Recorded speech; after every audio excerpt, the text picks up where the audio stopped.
Shalom, salam berkat dari kami untuk pendengar sekalian. Saat ini pendengar akan diberkati dengan program Hari Ini Harinya Tuhan bagian yang ke-8. Sebuah program rohani tentang doktrin Alkitab yang menolong kita untuk semakin tertanam dalam kebenaran firman dan bertumbuh dalam kemuliaan. Bersama hambanya, Pendeta Gilbert Lumoengo, STH. Banyak orang merasa doktrin Alkitab sebagai sesuatu yang membingungkan. Tetapi tahukah saudara bahwa doktrin Alkitab intinya adalah memahami Alkitab dengan benar, dengan pemahaman yang sistematis, sehingga kita terus dapat tertanam di dalam kebenaran firman, sehingga kita terus bertumbuh di dalam kemuliaan Allah. Buka hati saudara sekalian untuk menerima berkat-berkat firman-Nya hari ini. Salah satu persoalan dunia sekarang, orang tidur pagi-pagi dan bangun siang. Mestinya kan orang tidur malam dan bangun pagi-pagi. Nah, ini aturan Tuhan. Malam itu istirahat, pagi-pagi bangun. Karena itu Alkitab dengan jelas berkata, kasih setia Tuhan selalu baru tiap pagi, tidak pernah berkesudahan kasih dan rahmat-Nya. Daud berkata, aku mau membangunkan fajar. Bahkan pemazmur berkata, di waktu pagi aku mengatur persembahan bagimu. Kalau saudara pelajari, bahkan Kristus pagi-pagi benar ketika hari masih gelap, dia bangun dan dia berdoa. Berarti jelas tidak ada orang-orang yang Tuhan pakai dalam Alkitab yang bangun siang. Semua bangun pagi-pagi. Kita lihat ketika Tuhan memberi perintah kepada Abraham pagi-pagi ketika dia bangun, kata Alkitab. Lihat wanita-wanita pergi ke kubur Yesus pagi-pagi benar. Ketika matahari belum menyingsing, kata Alkitab, masih gelap, mereka pergi. Nah, dari sini kita bisa melihat bahwa standar Alkitab jelas, malam hari tidur, lalu bangun pagi-pagi. Kenapa perlu begitu? Yang pertama, itu melatih kedisiplinan, saudara. Karena kalau bangun pagi, kita menjadi orang yang disiplin. Kenapa? Karena kita biasakan diri, pagi-pagi kita bangun. Enaknya memang tidur, siang baru bangun, ya kan? Tetapi Tuhan mau kita jadi orang-orang yang disiplin. Persoalannya, ada banyak kita cuma ngikutin perasaan. Saudara, perasaan kita berubah-ubah. Kalau kita ngikutin perasaan, hidup tuh gak pernah benar, saudara. Tetapi kalau kita hidup dalam kedisiplinan, perasaan kita yang harus tunduk pada kedisiplinan dan aturan yang kita buat. Makanya Alkitab bilang, latihlah dirimu beribadah. Jadi kenapa kita harus bangun pagi-pagi? Itu salah satunya melatih kedisiplinan. Yang kedua, itu suasananya tenang. Untuk apa? Mendengar suara Tuhan. Makanya Yeremia berkata apa? Setiap pagi ia mempertajam pendengaranku, sehingga aku mendengar seperti seorang murid. Dan setiap pagi ia mempertajam lidahku, sehingga aku berbicara seperti seorang murid. Jadi tenang untuk mendengarkan suara Tuhan, sehingga setiap hari kita dapat tuntunan Tuhan lewat firman-Nya. Kalau sudah siang, tugas sudah menumpuk, apa yang terjadi? Kita nggak ada waktu lagi untuk dengar suara Tuhan. Kita cuma sibuk dengar suara manusia. Kita sibuk dengar suara-suara yang mengkhawatirkan dan menakutkan. Tetapi justru pagi hari tenang, kita bisa mendengar suara Tuhan yang berwibawa, yang menuntun kita pada jalan yang sempurna. Haleluya. Yang ketiga, bangun pagi-pagi. Kenapa perlu? Karena itu sehat, udaranya masih baik, mataharinya masih bagus, ya kan? Tetapi kalau bangun siang, maka udaranya pun sudah tidak segar. Karena itu perhatikan, orang-orang yang bangun pagi, berolahraga pagi, mungkin gak bisa lari, hanya jalan atau berenang atau apapun yang dia buat di pagi hari, itu pun akan sehat. Kenapa? Udara yang dia hirup itu segar. Jadi Tuhan sudah buat sedemikian rupa. Makanya bangsa Israel, umat Allah, harus bangun pagi-pagi, ambil mana. Kalau dia udah bangun siang, matahari sudah terbit, mana sudah mencair. Jadi dari sini Tuhan sedang mau latih kita untuk hidup disiplin, tenang dan mendengar suara Tuhan, sehat, udaranya bersih, mataharinya juga baik, ya kan? Sehingga orang-orang yang bangun pagi akan jauh lebih sehat daripada mereka yang bangun siang. Apalagi kita di budaya di mana AC udah menjadi biasa. Manusia kota-kota besar seringkali cuman apa? Dari rumah yang ber-AC, naik mobil-mobil ber-AC, masuk kantor-kantor ber-AC. Pertanyaan saya sederhana, kapan dia hirup udara segar? Hampir nggak pernah.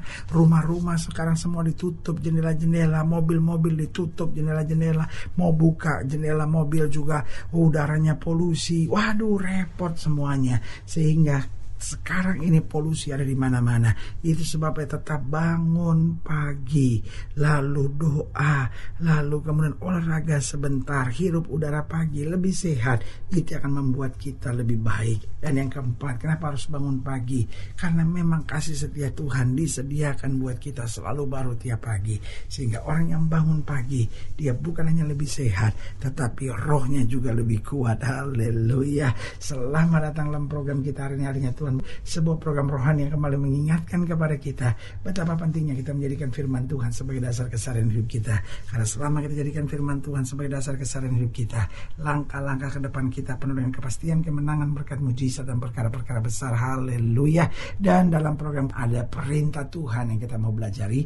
Bangunlah pagi-pagi. Ini dia, penting sekali perintah Tuhan yang sering kali kita abaikan. Kita bangun terlalu siang, kita tidak bangun pagi.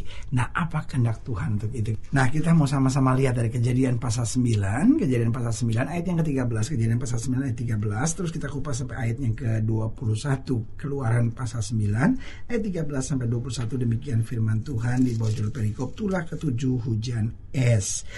Berfirmanlah Tuhan kepada Musa, bangunlah pagi-pagi dan pergilah menantikan Firaun dan katakan kepadanya, beginilah firman Tuhan Allah orang Ibrani, biarkan umatku pergi supaya mereka beribadah kepadaku. Lihat ya, perintah Tuhan jelas kepada Musa, bangun pagi-pagi. Iya kan, ayat 14. Sebab sekali ini aku akan melepaskan segala tulahku terhadap engkau sendiri, terhadap pegawai-pegawaimu dan terhadap rakyatmu, dengan maksud supaya engkau mengetahui bahwa tidak ada yang seperti aku di seluruh bumi. Bukankah sudah lama aku dapat mengacungkan tanganku untuk membunuh engkau dan rakyatmu dengan penyakit sampar, sehingga engkau terhapus dari atas bumi. Akan tapi inilah sebabnya aku membiarkan engkau hidup, yakni supaya memperlihatkan kepadamu kekuatanku, dan supaya namaku dimasyhurkan di seluruh bumi. Engkau masih selalu menghalangi umatku, sehingga engkau tidak membiarkan mereka pergi. Sesungguhnya besok kira-kira pada waktu ini aku akan menurunkan hujan es yang sangat dahsyat, seperti yang belum pernah terjadi di Mesir sejak Mesir dijadikan sampai sekarang ini. Oleh sebab itu ternakmu dan segala yang kau punyai di padang suruhlah dibawa ke tempat yang aman. Semua orang dan segala hewan yang ada di padang dan tidak pulang berkumpul ke rumah akan ditimpa oleh hujan es hingga mati. Maka siapa di antara para pegawai Firaun yang takut kepada firman Tuhan menyuruh hamba-hambanya serta ternaknya lari ke rumah, tapi siapa yang tidak mengindahkan firman Tuhan meninggalkan hamba-hambanya serta ternaknya di padang. Saudaraku yang kasih dalam Tuhan, jadi selalu lihat di sini Tuhan memberi ketegasan kepada Musa, dimulai dengan apa? Bangunlah pagi-pagi, karena Tuhan mau bicara. Ingat, Tuhan sering kali bicara kepada kita waktu kita bangun pagi melalui doa, melalui firman Tuhan. Nah, pertanyaannya, apa yang menghambat seorang bangun pagi? Padahal sudah perhatiin deh, kalau sudah bangun pagi, hidup sudah jauh lebih efektif. Ada banyak orang akhirnya kok ngerasa, aduh kok hari-hari itu jadi pendek, saya baru kerja ini, aduh udah mesti makan siang, saya kerja gini, aduh udah malam, aduh gimana ya gitu. Nah itu dia, sudah perhatiin deh, karena kalau kita bangun pagi ada banyak hal yang kita bisa kerjakan, hidup kita lebih efektif. Jam 8 malam semua tugas-tugas kita sudah selesai, habis itu duduk bersama keluarga, ya kan, istirahat, lalu besok pagi bangun pagi-pagi bersama keluarga, berdoa bersama. Lalu kita lihat hidup kita akan jauh lebih efektif, lebih segar, dan lebih panjang umur, saudara. Nah, apa sebenarnya yang menghambat seorang bangun pagi? Yang pertama itu kemalasan. Saudara perhatiin deh, orang-orang yang bangunnya siang susah maju. Kenapa? Karena dasarnya malas, saudara. Dan jangan bilang bahwa wah saya sibuk. Enggak, perhatiin deh, orang-orang yang bangun siang itu biasanya pemalas, saudara. Tetapi orang-orang yang rajin, orang-orang sukses itu akan bangun pagi-pagi mengerjakan tugas-tugasnya, dan itu yang membuat dia menjadi orang-orang yang berhasil. Orang malas, Alkitab berkata, belajarlah dari semut. Artinya apa? Tuhan menegur dengan keras orang-orang malas. Orang-orang malas susah mendapat berkat Tuhan, tetapi kata Alkitab, orang-orang rajin akan memegang kekuasaan. Jadi apa yang menghambat seorang itu bangun pagi? Yaitu kemalasannya. Yang kedua saya pelajari, karena prioritas yang salah. Padahal hidup ini kan kita harus menentukan prioritas, apa yang harus kita buat. Tapi kan saya masih ngantuk, prioritasnya salah. Makanya ada banyak orang hari-hari jadi insomnia, susah tidur. Padahal bukan susah tidur. Kenapa? Karena memang bangunnya kesiangan. Jadi waktu malam jam 9, jam 10 belum ngantuk, saudara. Jadi apa yang terjadi? Diam sampai malam. Dan sekarang kan TV bisa sampai 24 jam, ya kan? Oh, internet, Facebook, ya kan? Twitter, semua kan bisa sampai 24 jam. Jadi orang sekarang senangnya tuh sampai tengah-tengah malam. Prioritasnya salah, saudara-saudara. Sebagai hamba Allah, saya hanya mau ingatkan buat setiap saudara, mari meskipun TV, acara malam masih bagus, matikan, tidur, istirahat. Walaupun mungkin komputer lagi seru-serunya, tidur. Walaupun mungkin main game, main apa enak malam-malam, matiin, tidur. Tentukan prioritas. Kesehatan kita lebih dari segala-galanya. Hubungan kita dengan Tuhan itu lebih berarti dari segala-galanya. Jadi ingat, apa yang menghambat orang bangun pagi, yaitu kemalasan. Yang kedua, prioritas yang salah.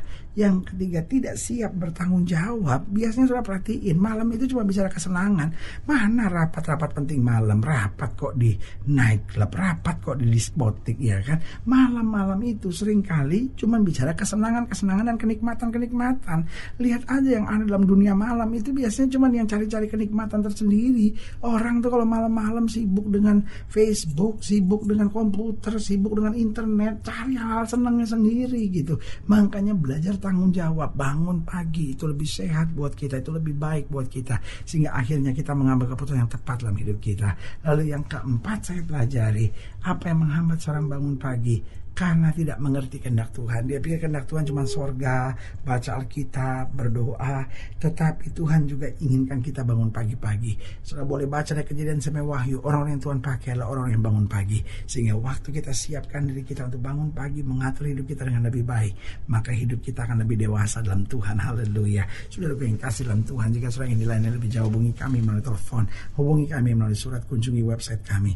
Karena kami ada untuk membawa Bapak Ibu saudara senantiasa lebih dekat pada Tuhan dan mengalami kasih kuasa mujizat yang luar biasa. Haleluya. Secara khusus melalui program ini juga saya mau berdoa buat siapa yang sakit, siapa yang berbeban berat, karena saya percaya bahwa bagi Allah tidak ada perkara yang mustahil. Nah, saudara yang ingin didoakan secara khusus, boleh taruh tangan kanan saudara di dada dan kita akan berdoa. Mari kita berdoa.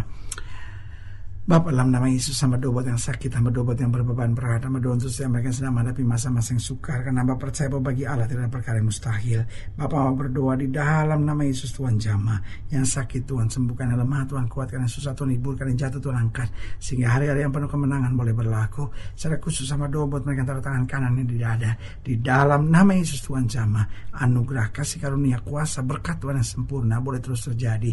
Bahkan mereka yang taruh tangan kanannya di dada, Tuhan jamah di dalam nama Yesus, kasih Tuhan boleh terus mengalir, sehingga kami menjadi orang yang disiplin, kami menjadi orang yang rajin, kami menjadi orang yang bertanggung jawab, dan kami menjadi orang-orang yang mengerti kehendak Tuhan. Di dalam nama Yesus kami berdoa. Haleluya. Amin. Saudara yang kasih dalam Tuhan, kita sudah berdoa. Ingat, Allah tidak pernah lalai menepati janjinya. Inilah saatnya buat kita untuk bangkit, bersemangat, bersuka cita dalam menghadapi segala perkara. Karena kita tahu Yesus hidup, Yesus berkuasa, dan selalu menyediakan yang terbaik buat anak-anaknya. Doa saya menyertai saudara. Sampai berjumpa pada program berikut. Dan jangan lupa, jadikan hari ini hari yang Tuhan. Haleluya.